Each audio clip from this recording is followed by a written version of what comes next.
Om Swastiastu, kembali bersama Media Hindu, saya Noni Kartika, bersama dengan Dr. Lidia Ukhaneva Babienko. Beliau adalah seorang medical doctor dan juga psychiatrist. Tapi mari kita berikan waktu kepada beliau untuk memperkenalkan dirinya. Dr. Lidia, please kindly introduce yourself to our audience. Om Swastiastu. Thank you for inviting me for such a program. Most welcome. So yes, I am a medical doctor by my graduation and specialized on psychiatry, and was working a couple of years in a psychiatric hospital. But then I changed my path into the methods of naturopathy, Ayurveda, and spiritual psychology or psychotherapy. So that's the field that I felt it's more practically beneficial for people who are suffering, people who are looking for some solutions. And even for me personally, I found more interest to move out of the pharmaceutical medicine into the naturopathy. So it means the treatment by natural ingredients, like, for example, Ayurveda, like different parts of Ayurveda, the food correction. So it's a different kind of acupuncture, like Sojok acupuncture and seed therapy. So there are many different. So, and I found that more beneficial for people. And I'm working on this field almost 28 years. Wow. Yeah. Okay. If we may know, how long have you been doing this in your country? Like opening this kind of practice? Well, I graduated in the end of 1980s. 1980s. Yeah, so I'm 62. And so, you don't look 62. Thank you. But You're still welcome. I am. So, and it was quite a long journey to find what should I do, because before I was a musician, I'm a pianist. Oh, you are? Wow. You were. But you still, Yeah. you do still play piano right now? Yes, of course, of course. And of course, okay. And my grandmother have been a healer, like in Bali, you have a traditional healers. Yes, like a shaman. So my grandmother was a traditional healer in the village of. She was. So it runs. It runs in your blood. It runs in the family. Well, she really created an interest in me for that area. Okay. All right then. But of course, yes? being in communistic country, of course, it wasn't about spirituality. Everything have been forbidden, and so it's because she was healing by prayers and herbs and some touch for particular spots in the body. So for me, it was like a folk, a bit of a bit like for people, for the doctors in Bali who are going to the shape, think, oh, it's something. I see. So, but then when I start to experience my own spiritual experiences, then I saw it absolutely different. And she died, of course, and she started to come to my dreams. Anything she said in a dream? Yes, she was like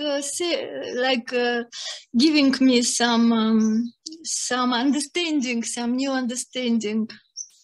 Wow. And this understanding was about the world is have the same source. I see. Came out from the same divine source. This is why we can heal everything, because so everything is united, because we all have the same source. I see. So that was your basic message. I see. Well, I'm a bit curious a little bit. If it's all right with you, I would like to go back from the very beginning because this is the first time I met you, of course. And from what I've heard from Blisanis, you're such an inspiring person. But then again, just say I'm curious. It's about your, your introduction to Bali. Like, can you tell me? Can you tell us a bit about that? About Bali.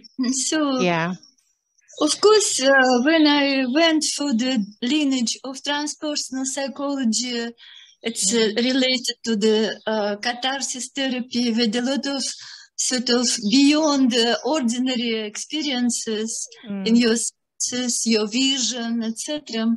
So I was very curious about the teacher, spiritual teacher, guidance. And I went many times to India, was trying to find my teachers, and went to live in Sai Baba, and sort of couldn't find. And then with my friend, we create a game. We create a game about Maltese temples, because Malta, where do I live in the last over 20 years, Malta very much connected to the megalithical time. It's about 7,000-8,000 years ago. So it's like a beginning of Kali Yuga time. Oh, okay. And we decided to make a game, for children and even for parents, the educational game. And we need to print the boards for the game. And it was impossible.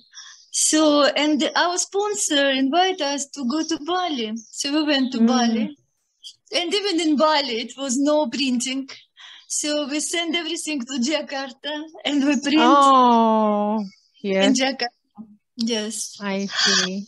And then we need to pick it up. And when I came to pick it up, I've been staying in Bali. It was monsoon time. And my driver, whom I always was asking for if he knew some spiritual people there, he gave me a piece of paper and he said, look, this is person, Prabhu Dharmayasa. He went to the same school in Ubud with my driver. I see. And, this person, this Acharya Dharmayasa, he is, even when he was a child, he can stop the rain.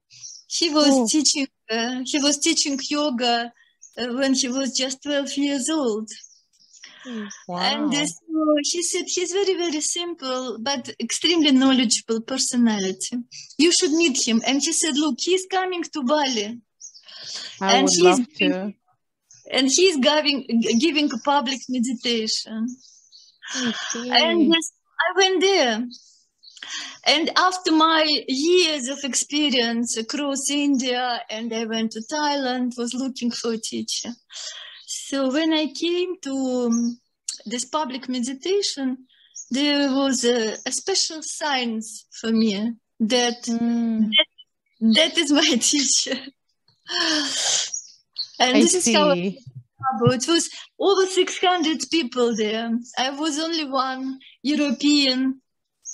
Oh. I have a very strong experience out of body experience and very, very deep. Just in a few minutes of Anka meditation with number, first time, I have a very deep experience. And I felt in the field of Acharya Dharmayasa, I felt in this field there is something very, very special. So I, in the end, they of course asked me, everybody was sharing their experience, and people was asking me, what was my experience? So I told them that it was a very deep experience. And I went to the stage to say thank you to Acharya Dharmayasa.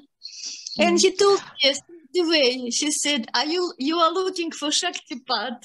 He told me, you are looking for Diksha? I said, yes. He said, are you ready to receive it? I said, yes. And he did on the stage. Yeah. Okay. Can you tell me what year was that? It was 2002. 2002. And did you find yourself a bit awkward, like adjusting yourself with Balinese culture, which totally different with your culture, of course. So I'm sure there'll be sacrifice or there'll be, some adjustment that you have done before. Look, first of all, because I already traveled through India and Thailand. So you get used to the culture. I already knew about Asia. And after India, any other countries, Asian countries, are just bliss, because India is a very challengeable country for Europeans. I see. And when I came to Bali for the first time, I felt that I'm in paradise. There's flower, there's musical sounds everywhere. Very wonderful, smiling. Isn't it? It's kind of wonderful. I really feel that I'm in a fairy tale. So I was every day I was in a concert of listening gamelan and seeing the traditional dances. So for me it was a surreal. It is soothing your soul, right? Tell me again. Soothing your soul. Absolutely. Exactly. So exactly. And being very open personality myself, I feel very straight connected to the local people. So it was very easy to collaborate with Balinese for me. The only challenges, of course, sometimes you're seeing the snakes. Yes, correct. You're seeing huge mosquitoes, huge spiders.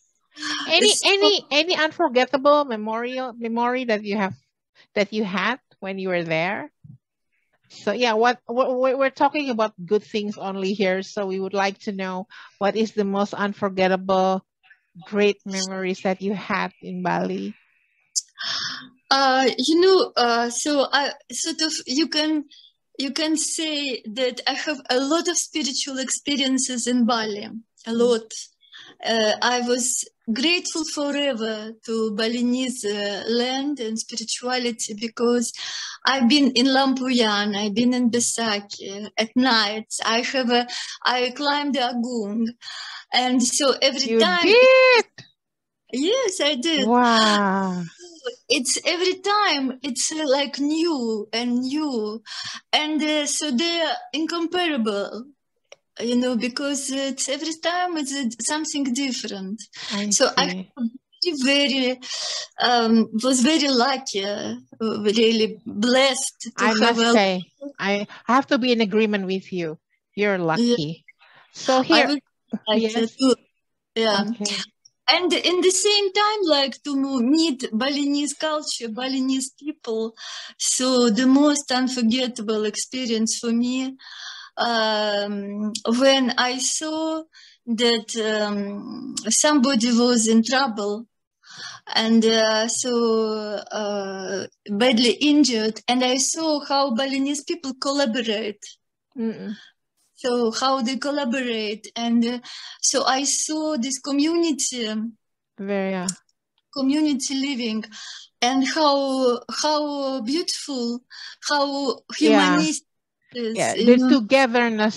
togetherness is wonderful, inseparable. Yeah, even though it touched my heart deeply. Exactly. I have to be in agreement with you. So yeah, I have another question that quite left behind though. If it's all right with you, would you tell us about your childhood? Like my childhood? Yes, yeah. Sure. Do you have any thought that you're going to be like this when you are young? Look, when I've been young, I've been brought up in a communistic country. I see. There is no God, so we've been taught that there is no God, that everything is Charles Darwin theory is the Bible. And the communistic party is our Veda, Yeah.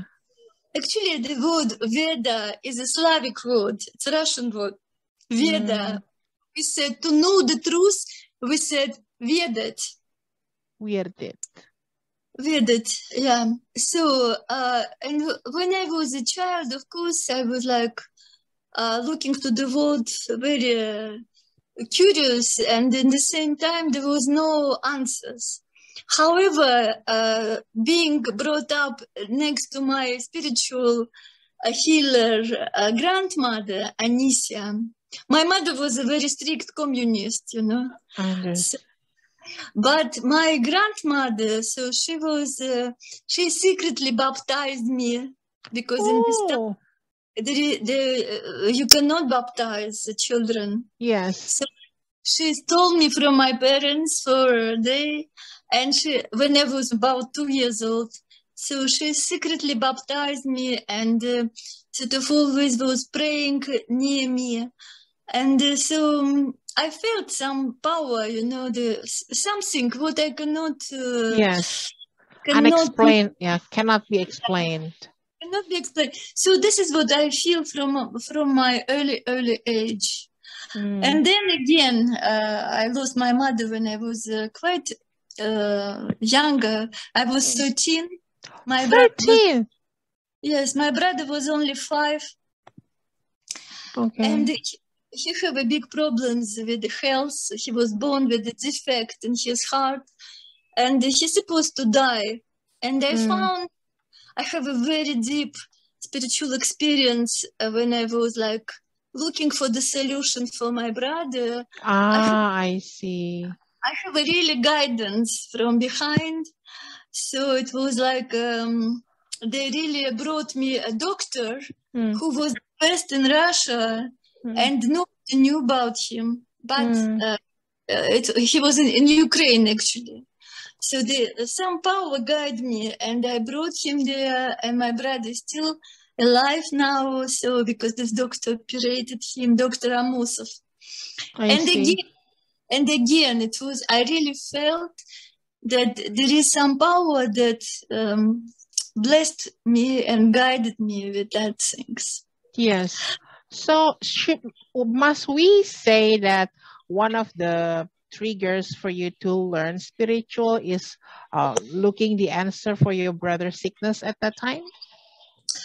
No, partly yes. But you know, being a musician in my young age, you also have a different senses of the world. Okay. So okay.